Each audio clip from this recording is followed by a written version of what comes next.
Good afternoon, good morning. Welcome to Coldwell Banker Commercial Chatter. CBC Chatter is a forum that we offer every quarter where we talk about not just real estate or commercial real estate, but we talk about the topics behind the headlines, behind what is driving trends in commercial real estate. I'm Dan Spiegel, Senior Vice President and Managing Director of Coldwell Banker Commercial. Today, we're going to have a really exciting panel and discussion on the future of cities. My background originally is in graduate school was in urban planning, and I read the book by Jane Jacobs, a well-known book about the life and death of American cities. That was written back in the 1960s, and the topic of the life and death of cities, recurred. I think it's recurred for a long time, but it came up again in the 80s when there was problems in cities like New York City. There was talk about exodus, and now we're on the next version, the 2020s version of what is going on with cities and what is the future of cities in the post-pandemic era. I'm super excited today to welcome two great guests and thinkers about the urban environment, and I'd like to welcome them to the panel now. That is Greg Lindsay. Greg Lindsay is a senior fellow with the MIT Future Urban Collective Lab, and someone I've heard speak a number of times and I love chatting with and conversing with, always a fast thinker about cities. And then Tracy Hadden Loh, who is a fellow at Brookings, also a great thinker and someone I also enjoy chatting with and listening to as we talk about the trends going on in the urban environment, cities, and all the themes that that are behind what drives commercial real estate activity, both in the cities and in suburban or exurban areas around the country. Greg and Tracy, welcome. I'll let you give a few minutes to introduce yourselves. So Greg, over to you. Well, thank you, Dan. It's a pleasure being here with all of you today. It's great to be here with you, and it's great to be here with Tracy, whose work I'm a huge fan of and have cribbed from copiously. So I can't wait to hear her thoughts on all this. I guess it's sort of I don't know if there's an opening statement or just a quick introduction, but I'll just say quickly that I'm a senior fellow at New Cities, which is a small think tank based here in Montreal. I wrote a report that came out during the pandemic, right before the US elections, on sort of millennials and where they would move. And part of my take on what's happened during the pandemic is that they all decided to make their life changes all at once. And that describes at least a piece of what's happening with regards to cities. There's a lot more to it there, with obviously return to office and, of course, international immigration to US cities and whatnot, but we can get into that from there. Over to you, Tracy. Thanks, Greg. So I have concentrated most of my writing during the pandemic on the shocking impacts to the leisure and hospitality sector that we experienced in the first year of the pandemic, and what the long-term consequences both for workers and for enterprises in that sector might be.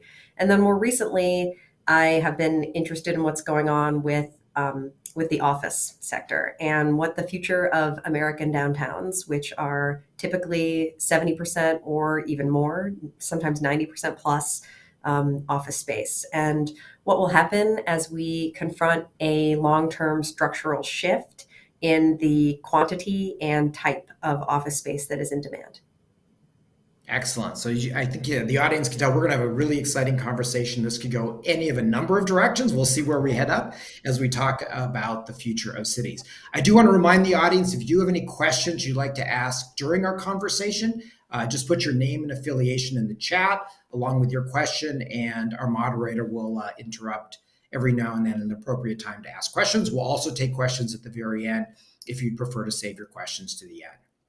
So let's get started. I think we're going to start at something I'm going to kind of flip it a little bit. We're going to start at sort of the ex-urban environment, or the creation of the urban environment in areas that weren't typically urban, if I can say that right.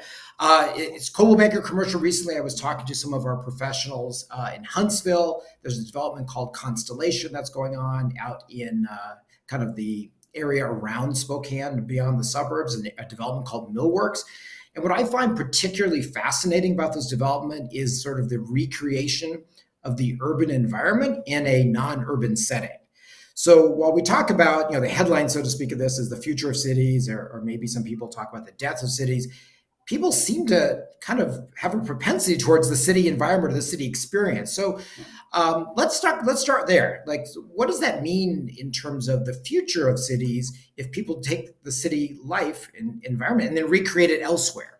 I don't know, Greg or Tracy, who'd like to go first to comment on that? Well, I'd love to just jump in and say that this is not a new phenomenon. I've been studying the urbanization of suburbs for over 10 years, and I do think that it's something that will be supercharged by the pandemic.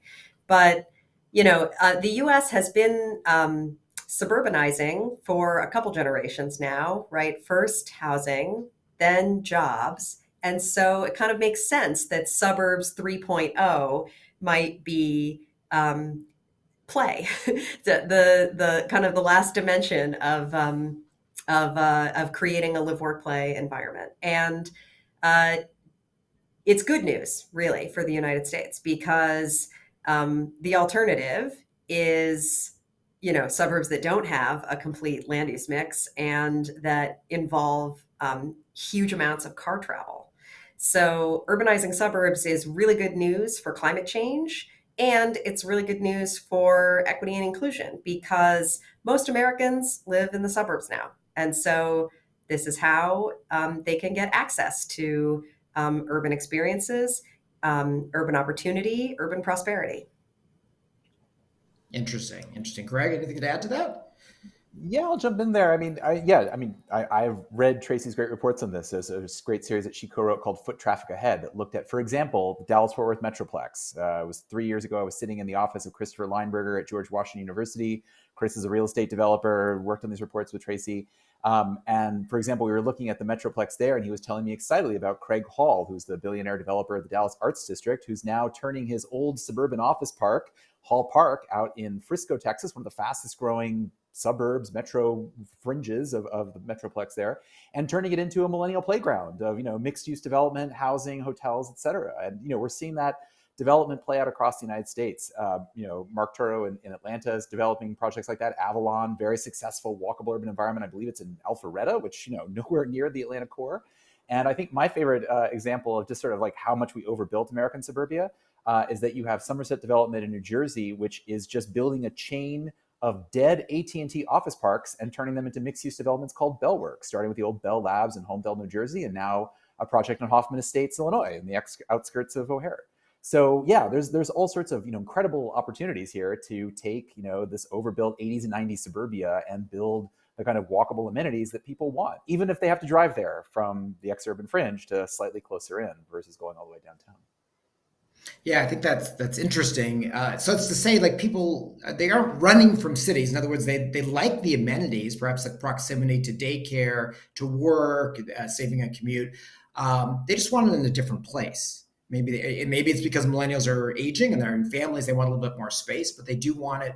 They do like that urban environment. So I don't think that's a negative for cities. They still like city amenities. They're just embracing it a little bit different. It also reminds me of utopian communities like Hershey, Pennsylvania, and Pullman and things like that of an era gone by. I don't know if these are utopian communities or sort of opportunistic real estate developments. I guess maybe we'll see. Well, what they are is new communities, right? They represent a response to the cost of living in the urban core and to constraints on growth in the urban core. And so I think there's a full arc throughout history of seeing, people say like, okay, no city is full, but I need somewhere where I can start cheaper and fresher. And new towns like Greenbelt and Columbia and Hershey are a response to that. Yeah, but to build on Tracy's point, sort of like, I was going to say, no city is full, but cities are constrained. So like a phenomenon that I saw in Denver, for example, a Front Range, where, you see in Pew studies, more Americans want to live in Denver. It's the American dream, right, of urban and wilderness. But there you see millennials who cannot purchase in the urban core because they simply haven't built enough, or they haven't built enough homes to own that's focused on rentals because of regulation quirks, have to go to the ex-urban fringes because that's where the housing starts are, because that's where they can get permits. Like there's this real centrifugal force at play where a lot of younger people and younger families want to stay in closer urban cores, but they have to go ultimately where there's affordability. And that's happening at the fringe. There's a lot of work to be done, and we can get into the toolkit there. Zoning, parking minimums, lots of stuff that can be deregulated that would allow more housing construction closer in. But until then, people are going to go to these kinds of new communities because that's what can get built.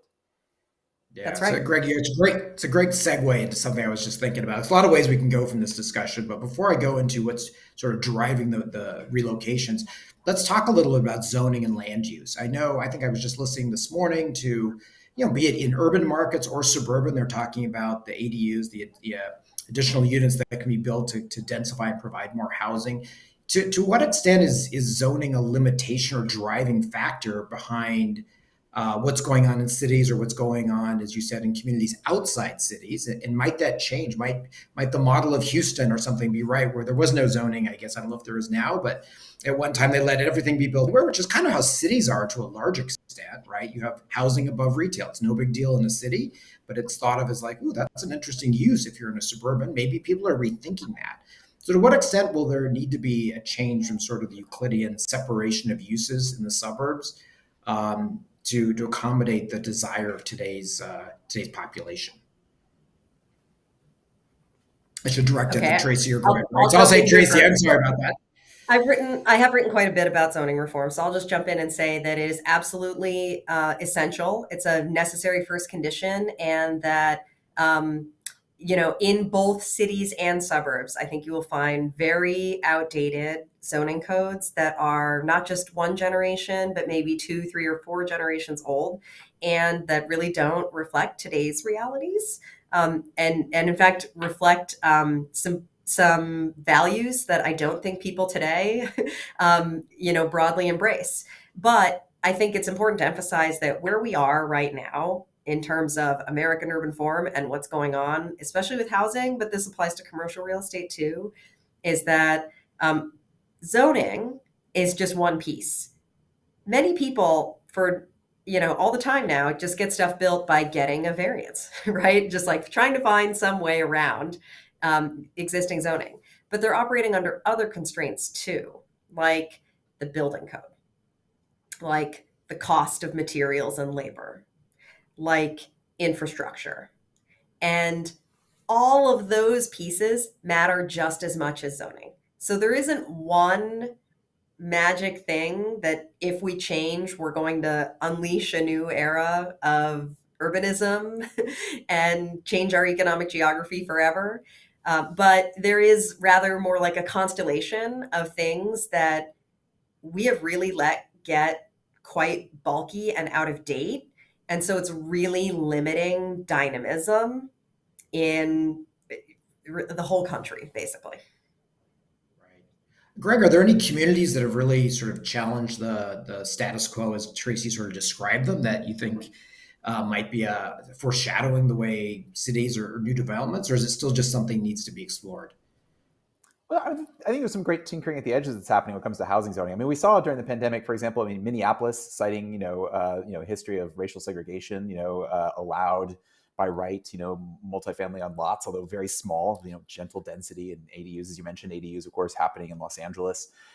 State of Oregon has, deregulated some of its zoning to some extent too, but like no one's cracked that particular code and no one's really sort of figured out housing affordability there. I've seen some other interesting experiments too. I think San Francisco's eliminated parking minimums, or they've done some real changes there. And the Sightline Institute of Seattle has estimated that, that adding the parking minimums add several $100s a month, I think $250 to $300 a month when it comes to urban rents. And so if you simply change that kind of regulation as well by forcing people to have parking spaces, you could lower rents in urban places. But yeah, no one's sort of figured this out yet. Oh, go ahead, Tracy. Chattanooga's form-based code also immediately comes to mind as a different way to approach zoning that isn't about regulating uses at all. And I think is very promising. And then thinking beyond zoning to things like changing the way we do property taxes and changing the way we do building codes. I think we're just starting to see some of the major structural tinkering that can be necessary. So Pittsburgh adopting a land value tax is, I think, is a huge milestone. And I think building codes will probably mostly need to be taken on at the state level. And so that's a whole nother order of work. Yeah, what I enjoy about this is it's interesting. It's not just the large cities setting a model for smaller communities. To your point, it's Pittsburgh and Chattanooga that perhaps are pushing the envelope, if you will, that maybe Miami or Dallas will mimic in the future. It's super. I think that's somewhat different maybe in the past, where it's thought the cities kind of led and the suburbs or the smaller communities mimic. So I find that your comments interesting in that area. Let's delve a little bit behind sort of the driving force behind the reason why people have migrated. I mean, obviously there's the millennial, there's age, people just aging into needing more space for their families and things like that. But there's also, I don't think a day goes by where there's not a headline about the future of the office and office work or office values or anything like that. I like to say, this is going to sound like a cop. I like to say, I just don't think we know yet because, let's not forget that after the tragic events of 9/11, everyone said no one will ever work in a high rise, the top floors of a high rise again. And yet, the buildings, the Sears Tower or the Willis Tower here in Chicago is now like a short building, right? People are willing to do that. So it takes time to figure it out. But what is it about? Is there a declining demand for office space? Do we know how long it takes before some equilibrium between work from home, work from office, hybrid? How long will it take before it takes effect, or we know what the long-term effect is, which has an impact, obviously, on commercial real estate? Tracy, do you want to start again? Dan, that's a really good question. And so I think what we saw in the top 10 office markets in the US prior to the pandemic was that there's been a systematic, consistent, long-term decline in the number of square feet of office space consumed per worker that really predated even the Great Recession and that then endured after the Great Recession. So that's what was going on in the big office markets. What's been interesting about the pandemic is to see how it's taken that trend and spread it to every size market in the US. I do think that it's a sticky trend, given how long it's been going on, well over a decade. And that part of that is related to the changing nature of work itself and to the possibilities of hybrid work. So, that is, I don't think that's something that's going to change.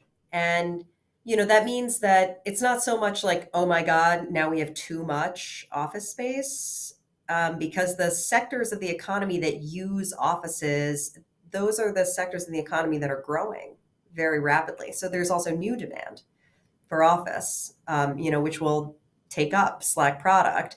The problem is that a lot of the office space that we have is obsolete, and that it's not intended for the kinds of layouts that support consuming fewer square feet per worker, and it's not supportive of the kind of knowledge economy work that is becoming more common that I'm describing. Right. So, Greg, let's continue on that stream there. To what extent is there are different industries in different metro areas driving some of the dynamics around either the use of office space or the migration of people out of cities? Is it a factor? Is it just large city versus small community, or is it a factor of what kind of work is done in the large cities? I mean, what's done in, I'll take it like a San Francisco, is probably very different than done in Houston, right? And maybe that's driving some dynamic change. To an extent, for sure. I mean, you can definitely see it based on industry and where they're sort of located. I mean, I mean, part of the San Francisco story is the cultural norms of Silicon Valley and the tech sector and sort of eating their own dog food. You get big announcements like Airbnb, for example, going fully remote, with Brian Chesky himself living like a nomad now. I mean, some of that is performative. And the flip side is you see like big law, for example, Castle Systems, the security company, which publishes its very closely watched metric of this, they're noting that their average is 43% occupancy compared to pre-pandemic. For big law, it's 75. So we obviously see law firms are more in the office. Houston is an interesting one there. I was just there a few weeks ago and was talking to the CEO of Central Houston Inc. And obviously the energy firms there, they're sort of a mix in Houston, along with the other cities in Texas. Cultural norms have higher office occupancy, but even there, they're rethinking like, what do we do with this? What do we do with street life here? How do we basically open up the streets? How do we get more foot traffic back? They're struggling with some of these issues as well. So it's somewhat sectoral, but I also think it's a question of like, it's a city by city, it's cultural based on the sort of firms that are located there. And then it's ultimately going to be a question, I think, of leadership in terms of what kind of local cultural institutions are going to be focused on bringing those people back. And I know this is something that Tracy's written about sort of city leadership. And it's going to take more than like, Eric Adams, mayor of New York, like pleading with the banks to bring their employees back, as much as, Lloyd Blankfein and the Goldman Sachs leadership, David Solomon and others are just trying to yank people back, and Jamie Dimon threatening them, or Elon Musk for that matter, threatening that his employees should show up for 40 hours plus our remote work they want to do. So it's sort of all over the map. I'm with you on this one that we just simply can't tell, because in addition to Tracy's point, and then I'll stop, is that in addition to that years long trend of shrinking square footage per employee, we also know that it's not like these office buildings were ever full before the pandemic. I think some occupancy studies showed that like at any given moment, they were 40% occupied. People were remote working or running errands or doing something else. Like that's how I got interested in the subject. We had filled our cities, the center of our cities, with buildings that were never, ever full. So I was always interested in about how do we increase activation there? How can we do more mixed use in these buildings? And now that is the overwhelming question for places like Midtown Manhattan.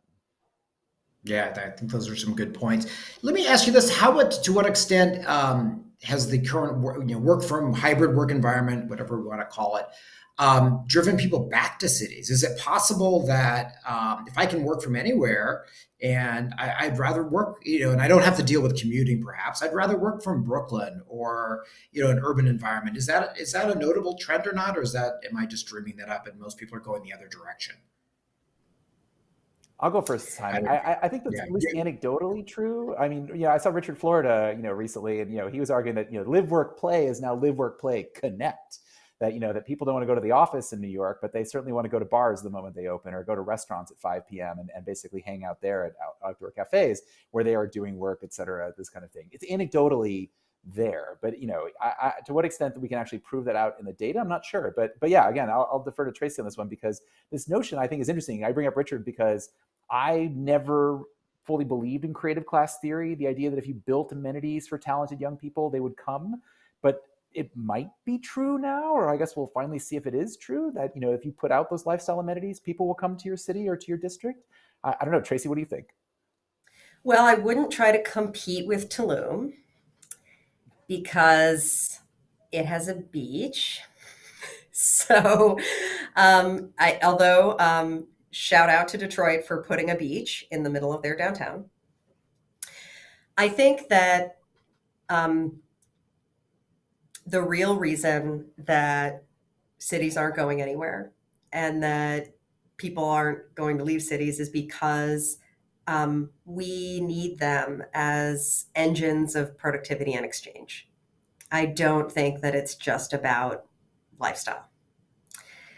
I think that there's a substantial evidence base that shows that when workers are in proximity, that they are more productive and more innovative. And that translates directly into value for their employers. And so beyond that productivity angle, there's also the exchange angle. It's all fun and games to be working remotely from Tulum if you have a job that can do that, but like, what if you have a spouse? Or what if you lose that job? It's really only in cities that that people are connected to opportunity at scale. So the issue is that the pandemic's been a reality check for a lot of people about how hard life is and how short life is, and what we can count on and what we can't count on. And people are asking for something different from cities than has been asked previously. They want to be cared for and welcomed, not just as workers, but as whole people. And in that sense, Florida's right. In what sense is Florida's right? Can you take that one a little bit further? That lifestyle, having amenities, that it matters, right? And it's not that the city is a playground; it's that the city is a platform for us to care for each other. And so we need to have not just playgrounds for tech workers, in the form of like whatever that bubble thing that Amazon built is or whatever, but we need to have playgrounds for kids because workers are going to grow up and have those. That we need to have safe streets, that our streets can't just be, sewers of traffic that try to slosh cars in and out. If we're going to ask people to be around these things, to breathe the air around them, to try to cross them, then we need to make them something less toxic. Yeah, 2 points to build off that. If I may, Dan. So to Tracy's point there, there's a famous stat that only 17% of Manhattan households have children.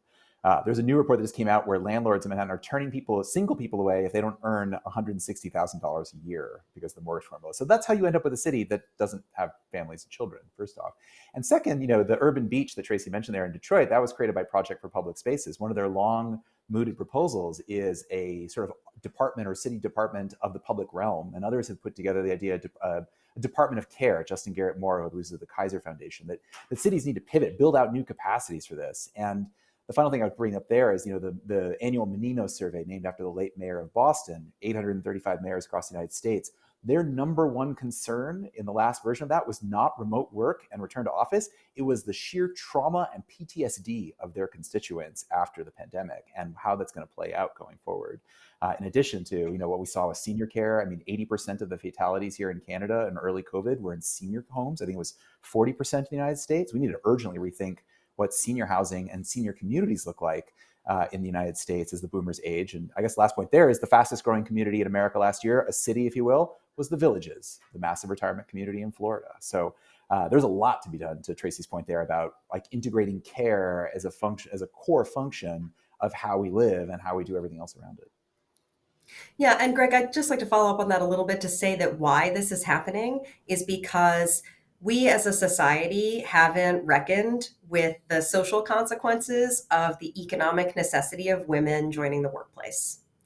The glue that held the world together for all of human history is, and this is not to say I don't want to be in a workplace, but that now that we've made that shift and now that we've unlocked the tremendous productivity and prosperity that comes with doubling the size of the workforce and with getting all this talent to work, which is a great thing, we need to take that value, some of that value that we unlocked, and we need to invest it in all of ourselves, because all we've left right now is a gap that hasn't been filled. And the pandemic made it more clear than ever that that gap is a wound and it's hurting. Yeah, it's interesting. The pandemic brought a lot of trends in society and work and business, that just got sort of accelerated or emphasized, that we're always there under the surface. To your point earlier, Greg, about people, or maybe it was Tracy, just work from home wasn't like an unknown pre-pandemic. I know with my colleagues, and right, if someone said, I've got to go to my kid's soccer game at Friday, it's 4, I'm going to work from home, we'd be like, no big deal. That's fine. If you have that kind of work, not everyone can do that, obviously, but we've now sort of acknowledged and formalized that, right? And people have kind of like, oh, I could do this all week, or maybe I should do it Monday and Friday. So that's something that's definitely come, right to the forefront of our minds.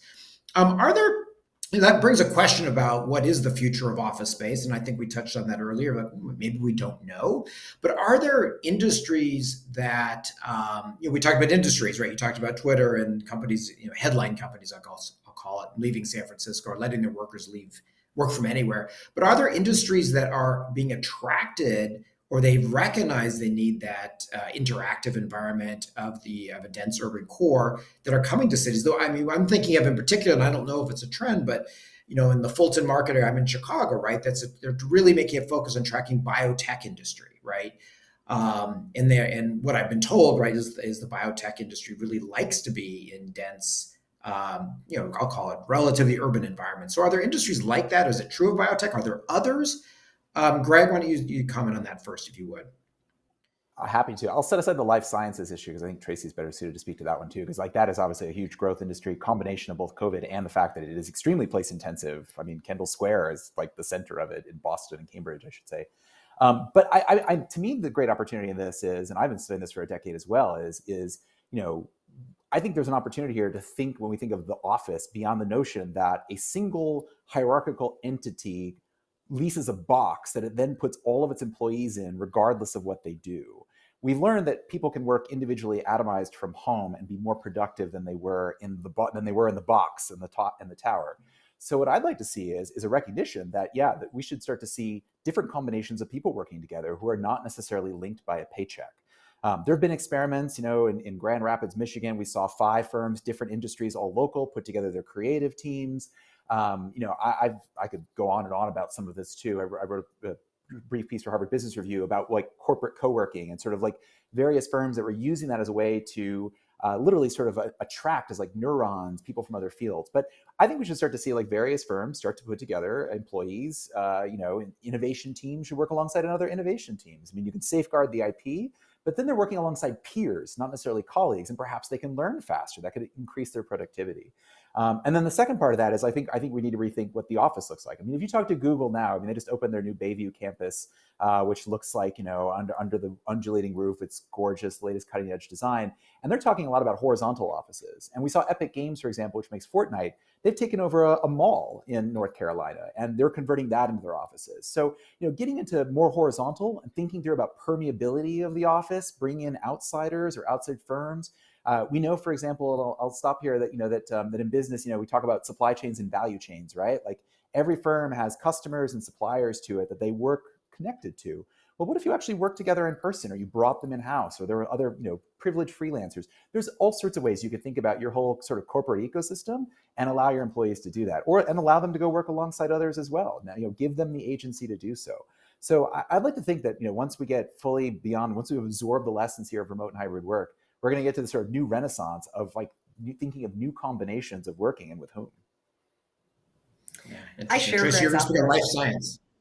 Yeah. I really share Greg's optimism, and I'll double back to life sciences. But, I think that in commercial real estate, there is so much room for innovation and for business models to change. I think that there's a ton of money to be made through innovation in the sector and through creating the structures and the terms that will make it easier for not just firms within sectors to share in the way that Greg described, like, okay, what if like 5 different biotech teams were together or whatever, but to even allow sharing across sectors. Like imagine if the building that I'm in right now, instead of it just being, one office for one institution, imagine if I spent part of my day working on one floor, part of my day on another floor, taking a class and doing some light upskilling or retooling of myself.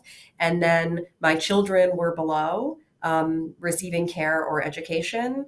And there was also a place for everyone to meet and eat, and share a mealtime. I think that we are so close, but co-working is just the beginning of re-envisioning how we might share space. And zoning is not the only thing that needs to change in order for us to share space more effectively. Commercial real estate financing and management models also have to change. So whoever gets innovative in this area first, I think there's a lot of money to be made. And I hope this audience is excited about that. The sectors that are the most interested in being in person, to double back to your question, I don't have a super accurate data-driven answer on this. What I see anecdotally so far is that this is obviously true in the life sciences because of their need to use specialized equipment. No one's like working in the wet lab at their house. But in-person work is also essential for those who need to use secure facilities. And I think in part because of that, we're seeing a preference for in-person work in the finance sector, because some work in the finance sector is based not just on access to information, but on trust and relationships, which is kind of related to this bigger sense of security. So I do see a preference for in-person work in the finance sector that I think is being poorly navigated between employers and workers without people aren't really saying, explicitly what's needed. And, I hope folks get to more clarity on that. And similarly, education, right? Like school was virtual for a while there, but no one thought that could go on forever. And we all may dabble and take a class online, but that's no substitute for in-person learning. Yeah, that makes complete sense. And again, I mean, I think the pandemic just accelerated some things that, some things are just great conveniences. Like maybe it made people take more LinkedIn learning classes because long as it's virtual, there's a whole library here. Wow, I never knew that before. And that helps upskill, as you said, and helps keep people interested and motivated. But which we were talking about, I think what you're saying is there's land use issues. There's also kind of property use issues. I'm not sure if that's the right word, but like what goes on in that building. And for a commercial real estate audience, that's super interesting. Yes, I think we delved in. Go share. ahead. Say it It's again. Dan, you're so right, because it's really about who pays for what and how. Right. So that's And think that of the probably who could have really its own broadly. chatter conversation. Yeah. Yes, the who not Um, being not just tenants, but also the public sector. got it. Got it. So we delved in, I think, just now into a lot about the future of office space and how that impacts urban and city environments and the future of cities. Let's also, the other topic that it seems like it's constantly in the headlines is affordable housing. Whatever that means, affordable, it just means, is there enough housing and enough housing in which price category? To what extent is that driving trends in cities, out of cities, or might it reverse a trend, if housing is just not affordable anywhere?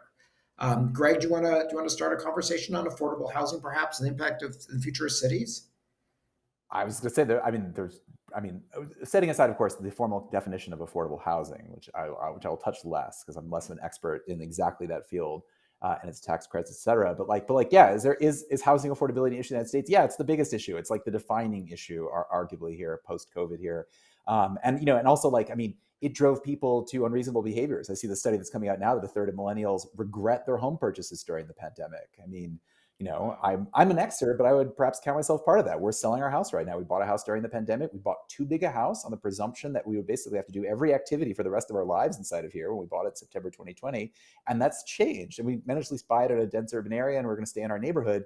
But yeah, you're going to see like all sorts of reappraisals because people were driven to mania, obviously, by the run up in prices and, that all have had its issues with lack of supply, et cetera. But yeah, I mean, I think the larger problem here is that the waterfall effect that has happened in American cities, which is the notion of like, oh, you get priced out in one city, just move to the next tier down in terms of size and amenities, is rapidly running out of room. We saw the New York Times, for example, Connor Doherty did a whole story on Spokane, Washington, where Spokane was supposed to be several cycles ahead of that waterfall, where the coastal people were going to move to Nashville, and then you'd moved out, so forth. But they're running into it there. So we have to get to a program where we see more housing starts, we see faster construction. It's going to take more than just sort of gentle density in various neighborhoods with some of the zoning deregulation we allowed. And I mean, I'll stop here because it's just this ongoing dilemma here where obviously, you have unstoppable force meets immovable object in the sense of the unstoppable force is American demography and domestic migration out of these cities. And the immovable object is homeowners who would like to see their assets continue to appreciate forever, which of course relies upon in part in scarcity. I mean, there's a reason why you see institutional housing owners talk about the fact that the perfect assets are those in markets where they simply can't get built, that have, they will have reliable income streams and will have reliable appreciation forever. So I don't really know how we cut that Gordian knot. And you see a lot of efforts at it, but that's still sort of the foundational issue here. And you see that in states like California, where ultimately it's about out-of-state migration into places like Texas and Arizona, where there is, to a relative extent, more housing construction. So I don't know. That leads to interesting effects. For example, like the fact that Joe Biden's winning vote total in the state of Georgia was 13,000 votes. Well, in the previous year, there were 17,000 New Yorkers who moved to Georgia. I don't know to what extent they made the difference there for him, but those will be interesting at a political level to see which states go from blue to purple, at least because of people going from those coastal markets. But I don't know. Yeah, I'll defer to Tracy here if she's got the solution to this, and if she's not charging $1,000 an hour for consulting yet on this webinar, I don't know when she's going to start. Tracy, affordable housing trends. The cascade still has further to go down because while Greg is completely right about everything that he said, you can still buy a house for $20,000 in a legacy city in the Midwest. So there's plenty of cheap houses. The problem is that the cheap houses are not where the jobs are. And Spokane is still in greater proximity to high growth job centers on the coast than Columbus is. And that's just the bottom line. So, this the concentration of job growth, especially in finance and tech on the coasts, the consolidation of those sectors to firms that are based on the coast, I think it's a huge political and social issue for the U.S. that has really warped our housing market, because housing just doesn't change as fast as this economic transition happened. It just doesn't adapt that fast. So Greg snatched the words out of my mouth with the defining crisis of our time. It absolutely is, and in part because of how intertwined with climate change it is. And what it's going to take to fix it, there is no answer that's going to work other than build, baby, build.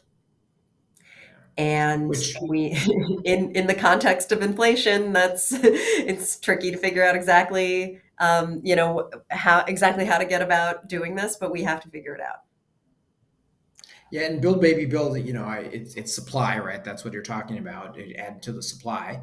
But other thing I'll say is, there's a social dynamic in the NIMBY, not in my backyard, or not that in my backyard, whatever. I live in an urban environment myself, right? I live in the city of Chicago, and just building a 5-story building a block away is a controversy, right? You wouldn't think so, but so it's zoning regulation and just sort of dynamics of a community in general. But those things do change over time. Greg, you're going to say, and then we're going to wrap up. I'll encourage people who are listening to prep their questions, so we'll take those next. Greg, go ahead.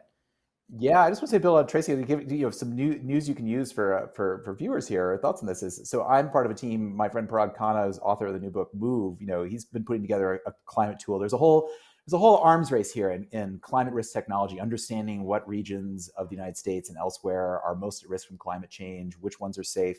And Parag and I are trying to build a new tool to encourage investors to think not about what is the year I get out of Miami, which we've been asked, what's the last moment to be in Miami? I think that's the complete wrong question to ask. The question is, when's the right year, if it hasn't happened already, to get into Cleveland, to get into Detroit, where Dan Gilbert, of course, has bought up the center of Detroit for pennies on the dollar, and there's so many more incredible opportunities like this.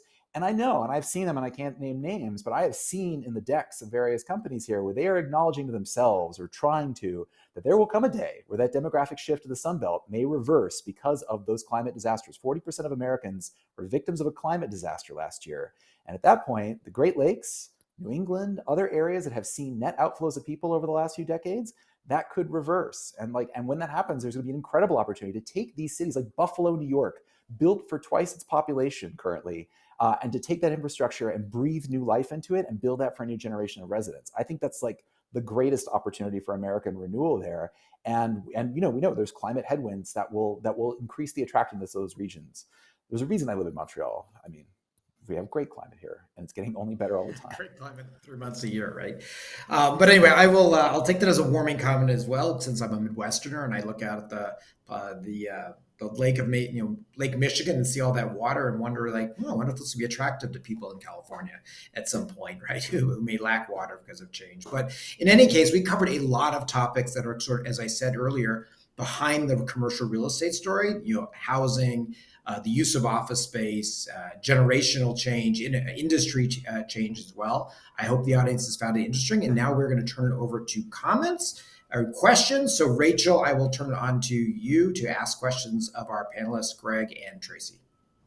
Yes, thanks, Dan. Our first question here is, Greg mentioned that parking affected rents. Can he please elaborate about that? I didn't understand if he was saying that it increased or decreased rental rates. I would refer you. Thank you. I can find for the show notes later, when we post this, a link to the Sightline Institute study. But it's basically construction costs that requiring parking requires developers to build it. I mean, if you're in dense urban areas, you might have to build it underground. You might have to build dedicated structures, and so therefore those costs have to be passed along ultimately to the renters. And so therefore, if you can simply not build parking, whether it's surface or a structure, then you can have lower construction costs and changes your pro forma. So I'll throw out one example of an interesting project here that's happening in Tempe, Arizona, Cul-de-sac. It's a startup. They're trying to create branded walkable communities across the United States. And their first community there, very close to the Arizona State University campus, is going to have 1,000 residents. I think it's about 650 units, but they have banned all parking on the site. They're going to provide scooter memberships, and there's a light rail stop, and they're going to provide ride-hailing passes, and give mobility options to residents instead, and then basically take that land back for more units and more retail uses and others. So trying to change the whole financial model of it by removing parking from the equation. So I think there's other great opportunities like that if we can just simply remove that part of code that if you have X number of residents, you got to build X number of parking spaces. Great. Rachel, other questions? Thank you, Greg. Yes. This is for Tracy. How do we address the hurting wound of the gap of women in the workplace? That's a tough question, because I think it can't just be on employers. And I think I think people have been asking very loudly for a whole of society response, and feeling greeted with deafening silence. I think that the Build Back Better Act had some of the right ideas in it in terms of investing in early childhood education, because it's many studies have shown that it is easier and more likely for women to be in the workplace and to pursue higher paying work if they know that their children are in a high quality care setting. And then, not all women are mothers. I think that one thing that is true that we see in travel behavior research across the board is that women make more trips than men for a variety of reasons. Just based on, how some of it is, caretaking, things related to children, but it might be caretaking of elders or other members of their family, or it might just be, sort of logistics, in terms of how households are dividing life up. And so anything that we can do in order to make it easier, safer, and more efficient for women to travel is something that is going to help them. So this is something that I am thinking a lot about in my work, that the location of an office, for example, is something that really matters for women. Is that trip to the office a wasted trip? Or is it actually like 3 trips combined in one? And so that's something that I think employers can control and should be thinking very sharply about. And then I think that we all understand that, broadly speaking, the impacts of the pandemic, other than actual death from COVID, other than that, the impacts have disproportionately fallen on women for a variety of reasons. And so making available to women the flexibility to cope and to receive care is something that I still think is it's a bit in short order with many employers. Whether it's sort of top shelf knowledge economy employers, or whether it's typical employers in retail, leisure, and hospitality, which are sectors where the workforce is very dominated by women. I think that there's been a desire to reopen, and that some people feel a need and a desire to be served, and that it's important to, while it's okay to feel those things and to want to receive care, we also have to remember that caretakers need care. And we need a whole of society response to strike the right balance on that. Excellent. Thank you. Rachel, other questions? Yes, we have another comment question that just came in. We are in a tertiary market with a housing shortage. Municipality won't help developers with infrastructure expense. Anything on the horizon from the public sector to help? Otherwise, single family home development is dead in the water. And I guess for the group. Yeah, it's kind of an observation, but let's maybe frame it this way: what kind of government activities can be done if I don't know if there's a difference in urban and secondary or tertiary markets to encourage housing? We talked about zoning. I think we talked about that earlier. What else can be done to increase the supply of housing in a smaller market, maybe where the demand isn't as large and maybe not as economically feasible as a large suburban area? Tracy or Greg, do you have a thought? Legalize missing middle. I mean, we're not going to single family our way out of the housing crisis, and it's the least efficient use of infrastructure possible. So meet that municipality literally in the middle and say instead, okay, can I do stacked townhouses? Can I do small apartment buildings? Not everything has to be a high rise. Not everything has to have elevators. What can I do that's going to be a more efficient use of the infrastructure that I want to ask for? At the end of the day, you'd have to be building like pretty high tax value single family houses in order to pay back the infrastructure costs, that you could potentially be using. And smart municipalities are making those decisions right now. Interesting. It does also reminds me a little bit of, I live in, again, Chicago, where there's two flats are ubiquitous, right? And two flats were sort of the salvation for working class families back in the 1930s or 40s, right? When they could afford to buy one and rent the other. It's not super dense housing. They make very nice residential streets and beautiful fronts. But that could be you bring that back could be a potential. Yeah. Greg, I'll let you comment as well. Yeah, and to answer the question, but first to address yours, Dan, I mean, I think the Chicago two flat as a typology is sort of really indicative of what's happening in Americans' urban cores today, because the two flat is a dying breed. Pete Saunders has done some great work on this to show that basically dilapidated two flats are torn down, and two flats in affluent areas are being converted into single family housing. And so basically those neighborhoods are de-densifying.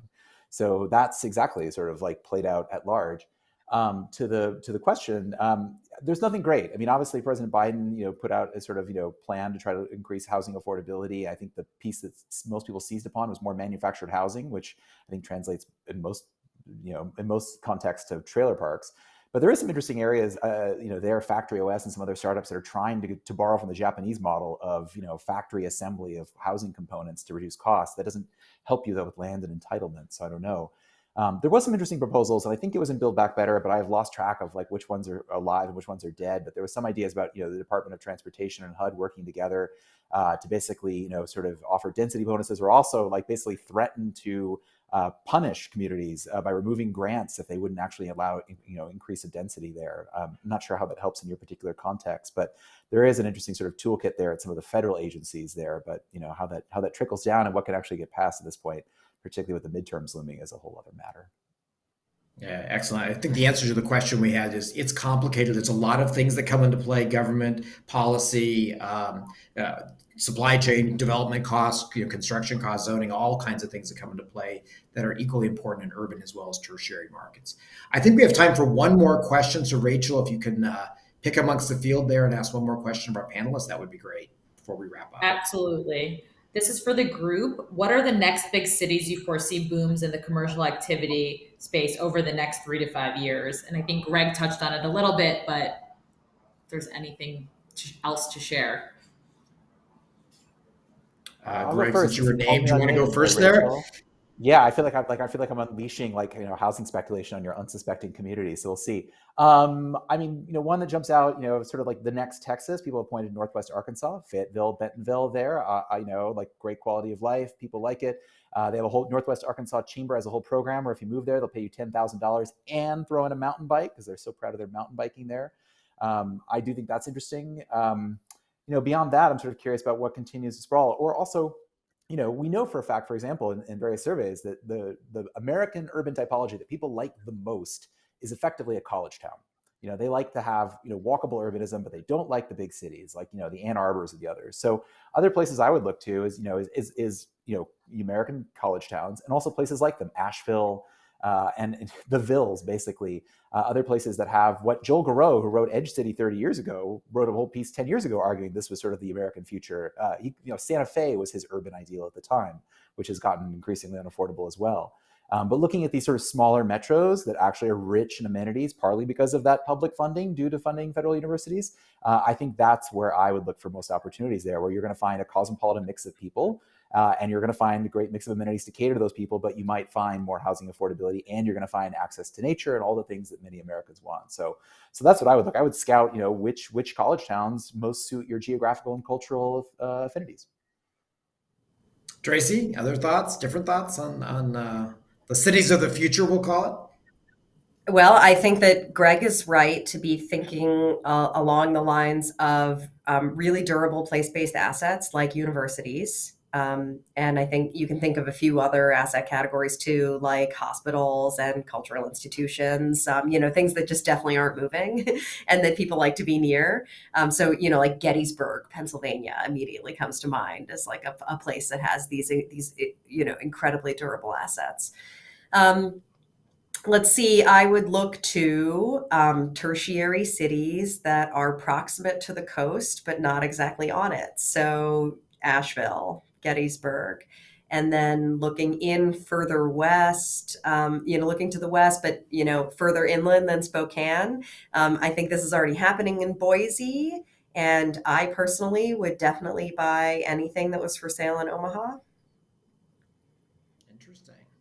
All right. So I have to say this from a Coldwell Banker Commercial standpoint. So I know some of our busiest and most active markets are places like Wilmington, North Carolina, Savannah, Georgia, Athens, Georgia. And in college towns, we actually have a disproportionate presence in Mankato, Minnesota, Champaign, Illinois, all markets that for us at least are doing very well. I don't know if it's for the reasons you stated or not, but it's certainly interesting. It sounds to me like Coldwell Banker knows how to make money. Yeah, well, those are just Coldwell Banker Commercial in particular. Those are the markets we tend to have a presence in. We have presence in all markets, but those I just happen to notice because I look at the activity and talk to our people all the time. That those markets are very active. So, anyway, it's almost top of the hour, so I want to thank Greg and Tracy for your time and your insights. I think we touched on many, many things about the future of cities, both urban, dense urban cities and tertiary market cities, what's driving them in terms of housing, jobs, industries, all kinds of things. It is a complex equation, and we are in the midst of a big global experiment that was set afire or blazed by the pandemic. And I think it always will be an evolution, but it'll be probably another couple of years before we kind of know what the end result is. So Tracy and Greg, again, I thank you very much for your comments. I want to thank everybody in the audience. If you did put in your email address and your contact information, we'll make sure to notify you of the next Coldwell Banker Commercial or CBC Chatter that's coming up in the fall this year, where we'll have another topic of interest sort of behind the headlines of commercial real estate. I very much hope you enjoyed your time with us today. We welcome your feedback, and we look forward to hosting you on another conversation in the near future. If you have any questions, on the next screen, you'll see contact information to reach out. Again, I'm Dan Spiegel, Senior Vice President and Managing Director of Coldwell Banker Commercial. Thank you for your time, and we look forward to being in touch with you sometime soon. Have a good afternoon.